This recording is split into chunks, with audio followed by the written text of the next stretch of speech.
ನಮಸ್ಕಾರ ವೀಕ್ಷಕರೇ, ಗ್ಯಾರಂಟಿ ಸ್ಪೆಷಲ್ಗೆ ಸ್ವಾಗತ. ನಾನು ಕಾರ್ತಿಕ್. ರಾಜ್ಯದಲ್ಲೀಗ ಟೆನ್ಷನ್ ಹೇಗಿದೆ ಅಂದರೆ ರಾಜಕಾರಣಿಗಳು ಒಟ್ಟಿಗೆ ಕೂತ್ಕೊಂಡು ಊಟ ಮಾಡೋದು ಕಷ್ಟ ಆಗಿದೆ. ಸಿದ್ದರಾಮಯ್ಯ ಡಿನ್ನರ್ ಅರೇಂಜ್ ಮಾಡಿರೋದು, ಅದರ ಹಿಂದೆ ನಡೀತಾ ಇರೋ ಪೊಲಿಟಿಕಲ್ ಗೇಮ್ ಎಂಥವರನ್ನ ದಂಗು ಮಾಡೋ ರೀತಿ ಇದೆ. ಇದರ ಹಿಂದಿರೋ ಸಿದ್ದರಾಮಯ್ಯ ಪ್ಲಾನ್ ಪಕ್ಕಾ ಚೇಸ್ ಗೇಮ್ ನೆನಪಿಸುತ್ತೆ. ಇದರ ಹಿಂದಿನ ಲೆಕ್ಕಾಚಾರ ಏನು ಅನ್ನೋದನ್ನ ನೋಡೋದೇ ಈ ಹೊತ್ತಿನ ವಿಶೇಷ. ಡಿಕೆಗೆ ಸಿದ್ದರಾಮಯ್ಯ ತಮ್ಮದೇ ಕ್ಯಾಬಿನೆಟ್ನ ಮಂತ್ರಿಗಳನ್ನ ಡಿನ್ನರ್ಗೆ ಕರೆದೊಯ್ದಕ್ಕೂ ಡಿಕೆ ಲಾಕ್ ಆಗೋದಕ್ಕೂ ಎಲ್ಲಿಂದ ಎಲ್ಲಿಗೆ ಸಂಬಂಧ ಎಲ್ಲಿದೆ ಅಂದರೆ ಅದು ಡಿನ್ನರ್ ಕೊಡೋದಕ್ಕೆ ಮುನ್ನ ಉದ್ಭವವಾಗಿರೋ ಸಂಪುಟ ವಿಸ್ತರಣೆ ವಿಷಯದಲ್ಲಿ. ಈ ಸಂಪುಟ ವಿಸ್ತರಣೆಗೆ ಮೊದಲು ನಡೆದ ಬೇರೆ ಬೇರೆ ಬ್ರೇಕ್ಫಾಸ್ಟ್, ಲಂಚ್, ಡಿನ್ನರ್ ಸಭೆಗಳಲ್ಲಿ ಡಾಟ್ಗಳನ್ನು ಒಂದೊಂದಾಗಿ ಕನೆಕ್ಟ್ ಮಾಡ್ತಾ ಹೋದ್ರೆ ಇಡೀ ಪಿಕ್ಚರ್ ಓಪನ್ ಆಗುತ್ತೆ.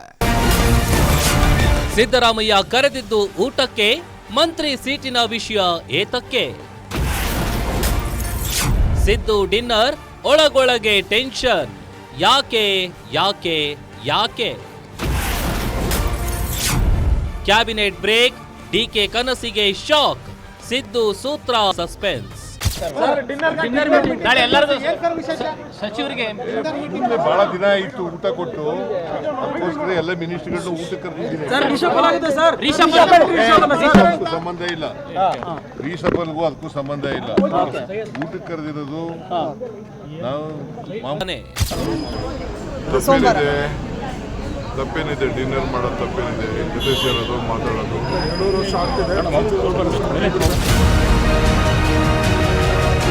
ಕೇಳಿದ್ರಲ್ಲ ಡಿಕೆ ಶಿವಕುಮಾರ್ ಮಾತನ್ನ.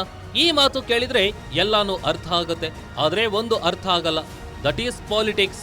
ಇಷ್ಟಕ್ಕೂ ಸಿದ್ದರಾಮಯ್ಯ ಅವರೇ ಹೇಳಿದಾರಲ್ಲ, ಸಹೋದ್ಯೋಗಿಗಳ ಜೊತೆ ಒಂದ್ ಕಡೆ ಕುತ್ಕೊಂಡು ಊಟ ಮಾಡೋದ್ರಲ್ಲಿ ತಪ್ಪೇನಿದೆ ಅಲ್ವಾ? ಆದ್ರೆ ಡಿನ್ನರ್ಗೆ ಕರೆ ಕೊಟ್ಟಿರೋದು, ಅರೇಂಜ್ ಮಾಡಿರೋದು ಸಿದ್ದರಾಮಯ್ಯ ಅನ್ನೋದಷ್ಟೇ. ಮಹದೇವಪ್ಪ ಮನೆಯಲ್ಲಿ ಡಿನ್ನರ್ ಪಾರ್ಟಿ ಆಗುತ್ತೆ, ಸಿದ್ದು ಹೋಗಲ್ಲ. ಆದ್ರೆ ಮಂತ್ರಿಗಳು ಯಾವತ್ತಿಗೂ ನಮಗೆ ಉಪಹಾರಕ್ಕೆ ಕರೀತಾರೆ, ನಮಗೆ ಲಂಚ್ಗೆ ಕರೀತಾರೆ, ಡಿನ್ನರ್ಗೆ ಕರೀತಾರೆ. ಅದರಲ್ಲಿ ಹೊಸದಾಗಿ ಏನಿದೆ? ಕರೆದಿದ್ದಾರೆ, ಬರ್ತೀವಿ, ಚರ್ಚೆ ಮಾಡ್ತೀವಿ. ಯಾವ ಕ್ರಾಂತಿನೂ ಇಲ್ಲ, ಯಾವ ಭ್ರಾಂತಿನೂ ಇಲ್ಲ. ಈಗಾಗಲೇ ಸನ್ಮಾನ್ಯ ಮುಖ್ಯಮಂತ್ರಿಗಳು ಹೇಳಿದ್ದಾರೆ. ಅವರು ರೆಗ್ಯುಲರಾಗಿ ಕರೀತಾ ಇರ್ತಾರೆ. MLA-ಗಳನ್ನು ಊಟಕ್ಕೆ ಕರೆಯೋದು ಮುಖ್ಯಮಂತ್ರಿಗಳು, ಅದೇನು ಹೊಸದ? ಅಲ್ಲಲ್ಲ, ಸಂದೇಶ ನೀವು ಮಾಡ್ಕೋಬೇಕಷ್ಟೆ. ಅಲ್ಲೇ ಅದು ಸಚಿವ ಸಂಪುಟದ ಪುನರ್ರಚನೆಯಲ್ಲಿ ಹಿನ್ನೆಲೆಯಲ್ಲಿ ಊಟಕ್ಕೆ ಕರೆದಿದ್ದಾರೆ ಅನ್ನೋದನ್ನು ನಾನು ಒಪ್ಪೋದಿಲ್ಲ. ಹಂಗ ವಿಶ್ವಾಸ ಇದ್ದೇ ಇದೆಯಲ್ಲ, ಅದೇನು ಊಟ ಹಾಕಿ ವಿಶ್ವಾಸ ತಗೋಬೇಕಾ?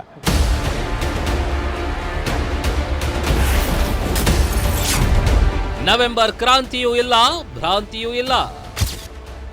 ಇದು ವೀರಶೈವ ಲಿಂಗಾಯತ ಮುಖಂಡ ಈಶ್ವರ್ ಖಂಡ್ರೆ, ದಲಿತ ನಾಯಕ ಪರಮೇಶ್ವರ್ ಹೇಳ್ತಾ ಇರೋ ಮಾತುಗಳು. ಇವರಿಬ್ಬರ ಪ್ರಕಾರ ಸಂದೇಶ ಏನೇ ಇದ್ರೂ ಜನ ಮಾತಾಡ್ಕೋಬೇಕಷ್ಟೇ, ಊಟ ಹಾಕಿ ವಿಶ್ವಾಸಕ್ಕೆ ತಗೋಬೇಕು ಅಂತ ಇಲ್ಲ ಅಂತಾರೆ. ಇದೇ ಪ್ರಶ್ನೆಯನ್ನ ಮಹದೇವಪ್ಪ ಅವರ ಹತ್ರ ಕೇಳಿದ್ರೆ ಮುಖ್ಯಮಂತ್ರಿಗಳೇ ಉತ್ತರ ಕೊಡಬೇಕು, ನಾನೇನ್ ಹೇಳೋಕಾಗುತ್ತೆ ಅಂತಾರೆ.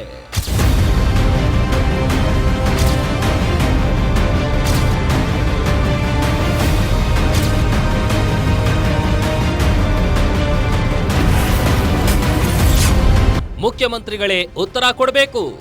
ಸಚಿವ ಸಂಪುಟ ಗೊತ್ತಿಲ್ಲ, ನನಗೆ ಗೊತ್ತಾ? Chief minister is the right person to answer. 13ಕ್ಕೆ ಉತ್ತರ ಕೊಟ್ಟ ಆಯೋಜನೆ ಮಾಡಿದ್ದಾರೆ ಸರ್ CM ಸಿದ್ದರಾಮಯ್ಯ ಕಾವೇರಿ ನಿವಾಸ. ಅದು ಹೀಗೆ ತಾನೇ ಹೇಳಿದ್ರು ಕ್ಯಾಬಿನೆಟ್ಲಿ, ಎಲ್ಲರಿಗೂ ಊಟಕ್ಕೆ ಕರೆದಿದ್ದೀನಿ ಬನ್ನಿ ಅಂತ ಹೇಳಿದ್ದಾರೆ. Don't know the agenda. Parameshwar ಅವರು ನೀವು ಮತ್ತು ಸತೀಶ್ ಜಾರಕಿಹೊಳಿ ಮೀಟಿಂಗ್ ಕೂಡ ಮಾಡಿದ್ರು ಸರ್ ಬೆಳಗ್ಗೆ. ತಿಂಡಿ ತಿನ್ನಕ್ಕೆ ಹೋಗಿದ್ವಿ. Siddu dinner, Mahadevappa Parameshwar breakfast. ವೀಕ್ಷಕರೇ, ಈ ಒಂದು ರಿಯಾಕ್ಷನ್ ಕೊಡೋಕೆ ಮುಂಚೆ ಸಿದ್ದು ಸಂಪುಟದಲ್ಲಿದ್ದ ಪರಮೇಶ್ವರ್ ಮತ್ತು ಮಹದೇವಪ್ಪ ಇಬ್ರು ಒಟ್ಟಿಗೆ ಬ್ರೇಕ್ಫಾಸ್ಟ್ ಮಾಡೋಕೆ ಹೋಗಿದ್ರು.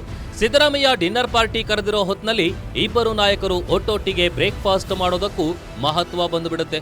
ಇಂತಹ ಹೊತ್ತಿನಲ್ಲೇ ಅದೇ ಸಂಪುಟದಲ್ಲಿರೋ ಇನ್ನೂ ಕೆಲವು ನಾಯಕರು ಏನೇನ್ ಹೇಳಿದ್ರು ನೋಡಿ. ನಾನು ರಿಯಾಕ್ಟ್ ಮಾಡಲ್ಲ, ಅದೆಲ್ಲ ಹೈಕಮಾಂಡು CM ಅವರಿಗೆ.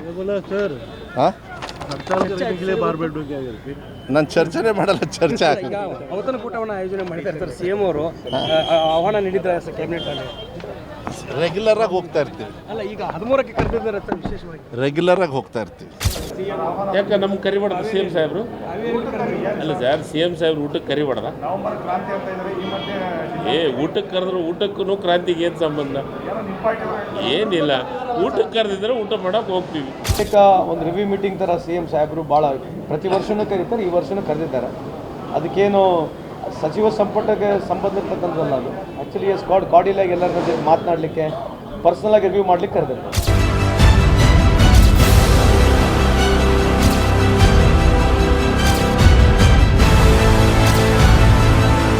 ಹೀಗೆ ಎಲ್ಲಾ ಮಂತ್ರಿಗಳು ಹೇಳೋದು ಒಂದೇ ಮಾತು. ಆದ್ರೆ ಹೀಗಿದ್ದು ಸಂಚಲನ ಸೃಷ್ಟಿಸಿದ ಯಾಕೆ ಸಿಎಂ ಡಿನ್ನರ್ ಪಾರ್ಟಿ? ಅದನ್ನೋಡಕ್ ಹೋದ್ರೆ ಒಂದಿಷ್ಟು ಹಳೆ ಕಥೆಗಳು ಇವೆ, ಹೊಸ ಟ್ವಿಸ್ಟ್ಗಳು ಇವೆ. ಸ್ವಲ್ಪ ಡಿಫರೆಂಟ್ ಆಗಿ ಉತ್ತರ ಕೊಟ್ಟಿರೋದು KH ಮುನಿಯಪ್ಪ. ಈಗ ಸಿ ಎಂ ವಿಷಯ ಅಪ್ರಸ್ತುತ, ಅವರು ಮುಖ್ಯಮಂತ್ರಿ ಇದ್ದಾರೆ, ಅವರೇ ಮುಂದುವರಿತಾರೆ. ಅಲ್ಲ ಸರ್, ದಲಿತ ಸಿಎಂ ಕೂಗು ಕೇಳಿ ಬಂದಿದ್ದು, ನಿಮ್ಮ ಹೆಸರು ಕೂಡ ಮುನ್ನೆಲೆ ಬಂದಿತ್ತು ಸರ್. ಮುಖ್ಯಮಂತ್ರಿ ಇರೋವರೆಗೂ ಯಾವುದು ಮುಂದೆ ಬರೋದಿಲ್ಲ, ಅವರೇ ಮುಂದುವರಿತಾರೆ. ನಾವೆಲ್ಲ ಒಗ್ಗಟ್ಟಾಗಿದ್ದೀವಿ. ನಾನು, ಪರಮೇಶ್ವರ್, ಪ್ರಿಯಾಂಕಾ, ಮಹದೇವಪ್ಪನವರು ಎಲ್ಲ ಒಟ್ಟಿಗೆ ಸೇರಿ ತೀರ್ಮಾನ ಮಾಡಿದ್ದೀವಿ. ನಮ್ಮಲ್ಲಿ ಭಿನ್ನಾಭಿಪ್ರಾಯಗಳಿಲ್ಲ, ಒಟ್ಟಿಗೆ ಇದ್ದೀವಿ. ಶಿವರಾಜ್ ಚಂದ್ರ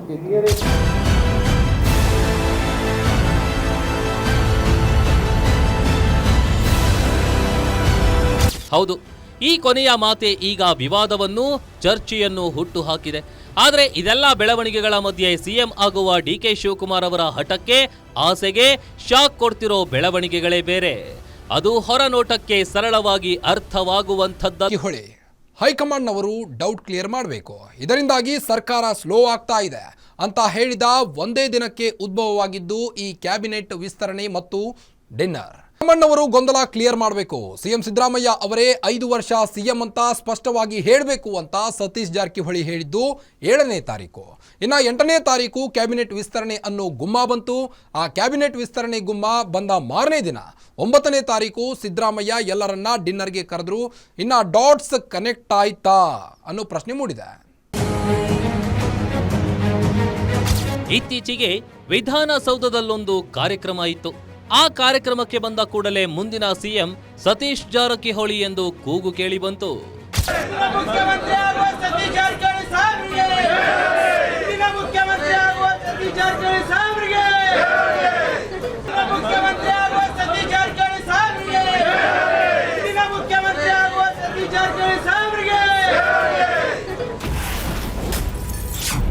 ಸಿಎಂ ರೇಸ್ನಲ್ಲಿದ್ದಾರಾ ಸತೀಶ್ ಜಾರಕಿಹೊಳಿ? ಹೈಕಮಾಂಡ್ಗೆ ಕ್ಲಿಯರ್ ಸಂದೇಶ ಕೊಟ್ಟ ಜಾರಕಿಹೊಳಿ.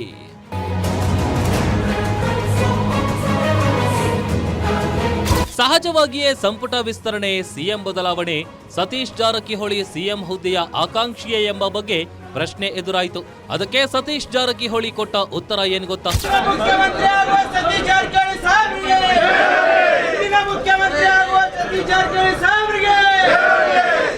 ನಿಮ್ಮ ಸಮುದಾಯಕ್ಕೆ ಸಂಬಂಧಪಟ್ಟಂತೆ 2 ಖಾತೆಗಳು ಖಾಲಿ ಇದಾವೆ. ಆ ಅಸಮಾಧಾನ ಇದೆ ಸಮುದಾಯಕ್ಕೆ. ಹೇಳಿದಲ್ಲ, ಬೆಳಗ್ಗೆ ನಿಮ್ಮ ಪ್ರಶ್ನೆಗೆ ಸಿಎಂ ಅವರು ಉತ್ತರ ಕೊಟ್ಟಿಲ್ಲ. ಆದಷ್ಟು ಬೇಗ ಮಾಡ್ತೀವಿ, ರೀಸೇಬಲ್ ಆಗ್ತದೆ ಅಂತ ಹೇಳಿದ್ದಾರೆ.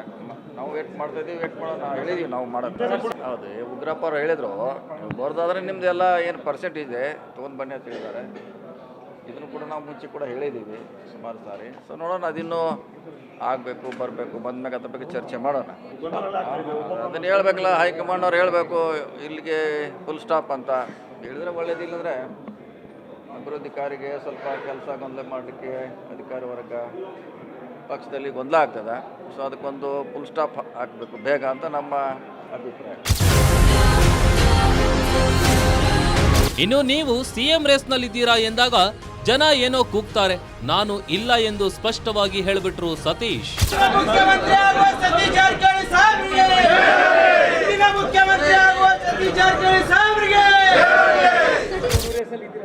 ಇಲ್ಲ, ಅದು ಸುಮ್ಮನೆ ಹೆಂಗೆ ಏನು ಘೋಷಣೆ ಮುಖ್ಯಮಂತ್ರಿ ಆಗ್ತಾರ ನೀವು? ಎಲ್ಲಿಲ್ಲ, ಘೋಷಣೆ ಎಲ್ಲ ಕಡೆ ಎಲ್ಲರೂ ಕೂಗಿತಾರೆ. ಕೂಗಿದ್ರೆ ತಕ್ಷಣ ಏನು ಸಿಎಂ ಆಗೋಲ್ಲ. ಆದರೆ ಇಷ್ಟೆಲ್ಲ ಆದ ನಂತರ ಸತೀಶ್ ಜಾರಕಿಹೊಳಿ, ಪರಮೇಶ್ವರ್, ಮಹದೇವಪ್ಪ ಒಟ್ಟೊಟ್ಟಿಗೆ ಸಭೆ ಮಾಡಿರೋದು ಕುತೂಹಲ ಹುಟ್ಟಿಸಿರೋದು ಸತ್ಯ. ಇದೆಲ್ಲವೂ DK ಶಿವಕುಮಾರ್ ಅವರ ಕನಸು ದೂರ ಮಾಡುತ್ತಿರುವಂತಿದೆ. ಅವರು ಇಟ್ಟಿರೋ ಬೇಡಿಕೆಗಳು ಅಷ್ಟೇ ಕುತೂಹಲವಾಗಿ ಸಿದ್ದರಾಮಯ್ಯ ಅವರೇ ಕಂಟಿನ್ಯೂ ಆಗಲಿ, ಬದಲಾವಣೆ ಮಾಡಲೇಬೇಕು ಅನ್ನೋದಾದ್ರೆ ದಲಿತ ಸಿಎಂ ಪಟ್ಟ ಕೊಡಿ, ಇಲ್ಲದಿದ್ರೆ ಒಂದು ಡಿಸಿಎಂ ಮತ್ತು ಕಾಂಗ್ರೆಸ್ ಅಧ್ಯಕ್ಷ ಹುದ್ದೆಯನ್ನ ಕೊಡಬೇಕು ಅಂತಿದ್ದಾರೆ. ಆ ವರ್ಗದ ವಿರೋಧ ಸ್ಪಷ್ಟ. ಡಿಕೆ ಶಿವಕುಮಾರ್ ಸಿಎಂ ಆಗೋದು ಅವರಿಗೆ ಬೇಕಿಲ್ಲ.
ಕೈಬಿಟ್ಟು ಪಕ್ಷದ ಹೊಣೆ ನೀಡಬೇಕು.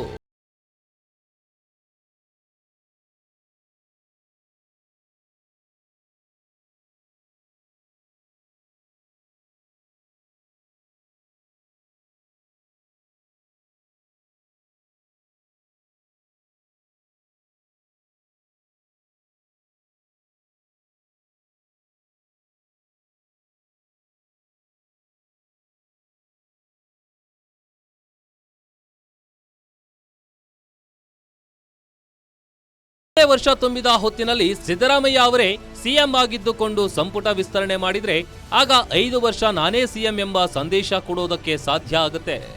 ಮೂರನೆಯದ್ದು, ತಮ್ಮ ಜೊತೆ ಶಾಸಕರಿದ್ದಾರೆ, ಅಹಿಂದ ವರ್ಗ ನನ್ನ ಜೊತೆ ಇದೆ ಎಂಬ ಸಂದೇಶ. ಈ 3 ಸಂದೇಶಗಳನ್ನ ಕೊಟ್ಟ ಮೇಲೆ ಡಿಸಿಎಂ ಆಗಿರುವ ಡಿಕೆ ಶಿವಕುಮಾರ್ ಅವರ ಸಿಎಂ ಹುದ್ದೆ ಕನಸಿಗೆ ಕೊಡಲಿ ಪೆಟ್ಟು ಬಿದ್ದಂತೆಯೇ ಲೆಕ್ಕ.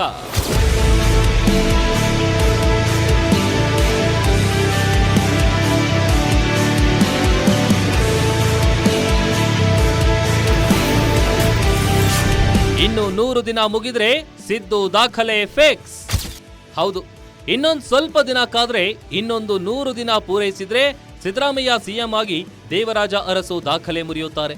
ಆ 100 ದಿನಕ್ಕಾಗಿ ಸಿದ್ದರಾಮಯ್ಯ ಕಾಯ್ತಿದ್ದಾರಾ? ಅದು ಒಂದು ಪ್ರಶ್ನೆ ಉದ್ಭವವಾಗಿರೋದು ಸತ್ಯ. ದೇವರಾಜ ಅರಸು ಮೊದಲ ಅವಧಿಯಲ್ಲಿ 1972ನೇ 20 ಮಾರ್ಚ್ ರಂದು ಸಿಎಂ ಆಗಿ 1977 ಡಿಸೆಂಬರ್ 31ರಂದು ಅಧಿಕಾರದಿಂದ ನಿರ್ಗಮಿಸಿದ್ರು. ಮೊದಲ ಅವಧಿಯಲ್ಲಿ 2121 ದಿನ ಸಿಎಂ ಆಗಿದ್ರೆ ಎರಡನೇ ಬಾರಿ 1978ರ ಫೆಬ್ರವರಿ 28ರಿಂದ 1980ನೇ ಇಸವಿ ಜನವರಿ 7ರವರೆಗೆ 648 ದಿನ ಅಧಿಕಾರದಲ್ಲಿದ್ರು. ಎರಡೂ ಅವಧಿ ಸೇರಿ 7 ವರ್ಷ. ದಿನಗಳ ಲೆಕ್ಕದಲ್ಲಿ 2769 ದಿನ ಆಗುತ್ತೆ. ಇನ್ನು ಸಿದ್ದರಾಮಯ್ಯ ಸಿಎಂ ಆಗಿ ಮೊದಲ ಅವಧಿ 1827 ದಿನ ಆಡಳಿತ ಮಾಡಿದ್ದಾರೆ. ಎರಡನೇ ಅವಧಿ 500 ದಿನಗಳ ಗಡುವು ದಾಟಿದೆ. ಇನ್ನು 100 ದಿನ ದಾಟಿದ್ರೆ ಅಂದ್ರೆ ಜನವರಿಯಲ್ಲಿ ದೇವರಾಜ ಅರಸು ಅವರ ದಾಖಲೆಯನ್ನ ಸಿದ್ದರಾಮಯ್ಯ ಹಿಂದಿಕ್ಕಲಿದ್ದಾರೆ. ಆ ದಾಖಲೆಗಾಗಿ ಸಿದ್ದರಾಮಯ್ಯ ಕಾಯ್ತಿದ್ದಾರಾ? ಅದೂ ಒಂದು ಲೆಕ್ಕಾಚಾರ ಇದೆ. ಇದರ ಮಧ್ಯೆ ಡಿಕೆ ಶಿವಕುಮಾರ್ ಸಿಎಂ ಆಗಬೇಕು ಎಂಬ ಕನಸನ್ನ ಮತ್ತೊಮ್ಮೆ ಹೇಳಿಕೊಂಡಿದ್ದಾರೆ ಡಿಕೆ ಬಣದ ಶಾಸಕ ಇಕ್ಬಾಲ್ ಹುಸೇನ್. ನನ್ನ ಹೇಳಿಕೆಗೆ ಈಗಾಗಲೇ AICC ಅವರು ನನ್ನನ್ನು ಮತ್ತೆ ಮೀಡಿಯಾದಲ್ಲಿ ಮಾತಾಡಬಾರ್ದು ಅಂತೇಳಿ ನನಗೆ ಹೇಳಿದ್ದಾರೆ. ಅದಕ್ಕೆ ನಾನು ಅದನ್ನು ಪಾಲನೆ ಮಾಡ್ತೀನಿ. ಹೇಳಿದ್ನಲ್ಲ, ಇವತ್ತಿಗೂ ನಾನು ಅದಕ್ಕೆ ಬದ್ಧವಾಗಿದ್ದೀನಿ. ಹೇಳಿದ್ನಲ್ಲ, DK ಶಿವಕುಮಾರ್ ಅವರು ಮುಖ್ಯಮಂತ್ರಿ ಆಗಲೇಬೇಕು ಅಂತೇಳಿ ನಾನು ಹೇಳಿದ್ದೀನಿ. ಅದಕ್ಕೆ ನಾನು ಬದ್ಧವಾಗಿರ್ತೀನಿ.